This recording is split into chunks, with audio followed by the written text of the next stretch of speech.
Karibu Tuzo Online.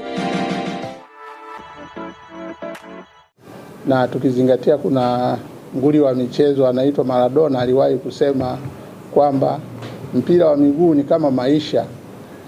Kuna kipindi cha kupanda, kuna kushuka, lakini tusikate tamaa, tuendelee kupambana, hatimaye malengo yetu yaweze kutimia. Na katika mchezo huu wa mwisho, kama nilivyoeleza, kuna matukio yaliyojitokeza na tunazingatia zaidi kanuni. Sisi tunasimamia kanuni ambazo wadau wote wametupa tuweze kuzisimamia, na tunasimamia kwa lengo la kutenda haki kwa kila mmoja kulingana na jinsi alivyotimiza majukumu yake. Katika mchezo wa mwisho tumeona timu ya Yanga imeweza tena kutokutumia chumba cha kubadilishia nguo. Katika taratibu za mchezo, kanuni yetu ya 17 inaeleza katika kipengele cha 20 kwamba timu inapokuwa imekwenda kwenye uwanja inapaswa iingie kwenye chumba cha kubadilishia nguo, na itatumia muda wote wakati wa inapokuwa pale, wakati wa mapumziko, na pia chumba hicho inapaswa kuingia kwa kutumia mlango maalum ambao upo na sio vinginevyo. Lakini tumeona timu ya Young Africans katika mchezo ule wa awali walipocheza na Simba pia hawakutumia, na mchezo wa juzi pia hawakutumia. Tulichukua hatua ambazo tulifikiri pia wao wataweza kutambua hilo, na hivyo kama kuna mapungufu basi watuwasilishie ripoti na kutueleza.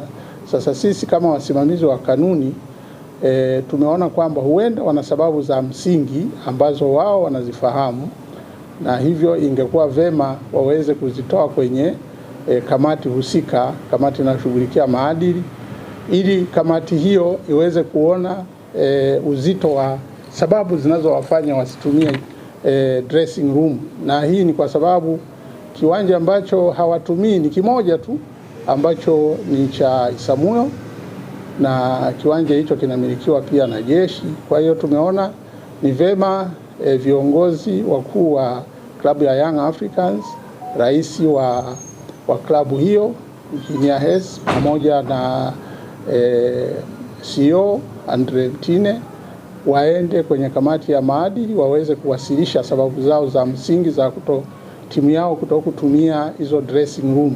Pengine itaweza kutusaidia kufahamu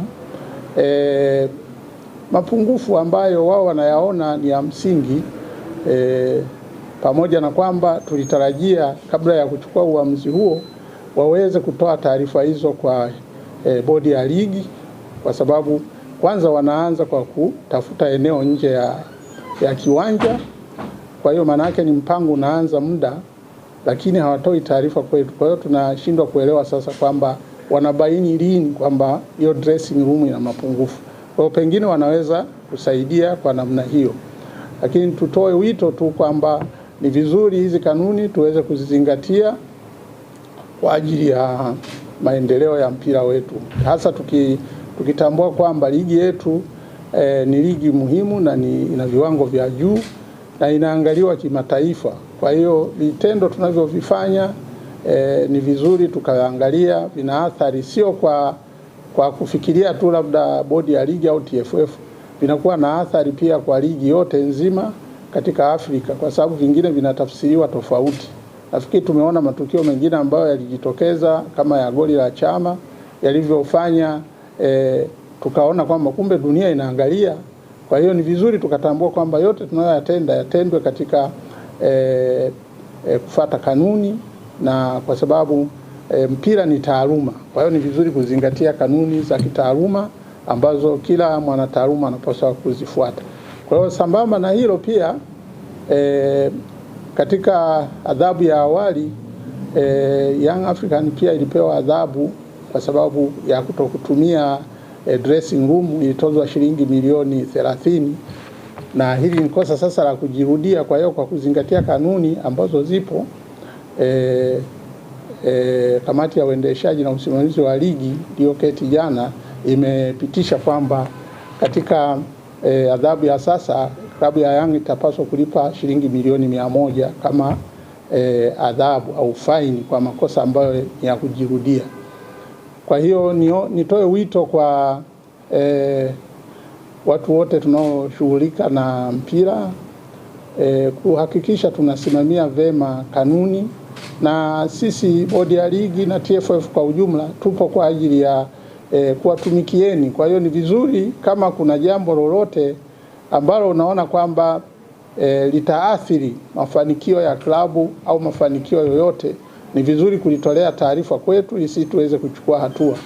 Zipo klabu ambazo zimeweza kutuletea taarifa, na pale ambapo tunafuatilia na tunathibitisha kwamba kitu walichowasilisha ushahidi una ukweli, basi tunachukua hatua ambazo zinastahili, kwa sababu lengo sisi ni kusimamia hizo kanuni na kuhakikisha kila jambo linatekelezeka inavyopaswa.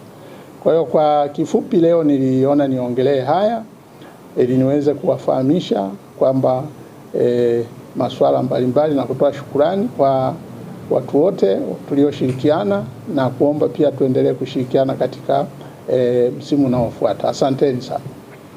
Naam, nimeeleza kwamba katika kanuni namba 17 kipengele cha 20 kinaeleza wazi. Kwa hiyo kama ukivunja, maana yake hauwezi ukasema baadaye kuna excuse. Ilitakiwa wao waje kabla, kwa sababu kama unavyoona wameenda kwenye nyumba jirani, maana yake kuna mpango umeanza hata kabla ya mechi. Haiwezekani wakawa wao wameenda tu wakaingia pale, pengine mwenye nyumba angewafukuza. Lakini ni mpango wa muda mrefu, una muda, wamejipa muda, wakapanga na wakaenda kwenye hiyo nyumba baada ya kukubaliwa na mwenye nyumba. Kwa hiyo kanuni walikuwa najua nayo ikiuka, ambapo walipaswa kutoa taarifa kama kuna mazingira ambayo sio ya kimchezo yapo katika hivyo vyumba, na pengine wao walipaswa wao wa kwanza kutuambia ili sisi tuweze kuwasaidia. Kwanza changamoto tulizokutana nazo kama mtakumbuka, ya kwanza ilikuwa ni muda wa ligi. Mwaka jana mnakumbuka nchi yetu ilikuwa imepewa au tuseme ni mwenyeji wa CHAN. Kwa hiyo ilipangwa CHAN ianze mwezi wa pili, lakini ikasogezwa ikawa mwezi wa 8. Kwa hiyo mtaona kwamba mwezi wa 8 ambapo nchi nyingine zimeanza ligi, sisi tulikuwa tuko kwenye CHAN, na CHAN imeisha mwisho wa mwezi wa 8 tarehe 30. Kwa hiyo utaona tulilazimika kusqueeze sana muda. Kwa hiyo ligi ilianza kwenye tarehe 16, na kwa namna hiyo ndio maana changamoto tuliyoipata ni hii ya muda, kwamba watu wengi wanasema mpaka tumecheza Juni. Kwa hiyo ni changamoto ya kwanza ambayo tumeshaitafutia namna ya kuhakikisha mwaka unaofuata, yani tuseme ligi ya mwaka 26-27 tutamaliza mapema, ili pia kutoa nafasi kwa timu yetu ya taifa kufanya maandalizi. Na swala ambalo wewe umeniuliza la Yanga ni kwamba cha kwanza ni kanuni.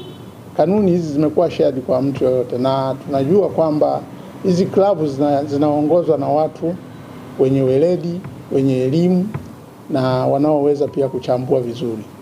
Na kama kuna tatizo, cha kwanza wewe unayepata tatizo ndio unatoa taarifa. Kwa sababu sisi kama bodi ya ligi au TFF hatuwezi kujua matatizo yanayokukabili wewe. Lakini wewe unaanza kwenda kutafuta nyumba, huku kanuni unajua unaikiuka. Kwa nini usianze kwanza kuja kutuambia sisi kwamba mimi naenda kutafuta hiyo nyumba kwa sababu 1 2 3, naomba msaada 1 2 3. Kwa sisi hatuwezi kuja kuhoji kwamba kwa nini unafanya hivi. Na ndio maana kwa hatua inayofuata, ndio maana tumekuelezeni hapa kwamba viongozi hao wataenda wakatoe taarifa zao za msingi. Pengine itatusaidia sasa kufahamu kile kinachofanya kila wakati waende nje, na ni kiwanja kimoja tu ambacho kimekuwa timu hii ikifanya. Kwa hiyo hata kama zipo klabu nyingine, utekelezaji wetu tunaangalia kanuni na tunawapa adhabu inayostahili kulingana na kukiuka kanuni.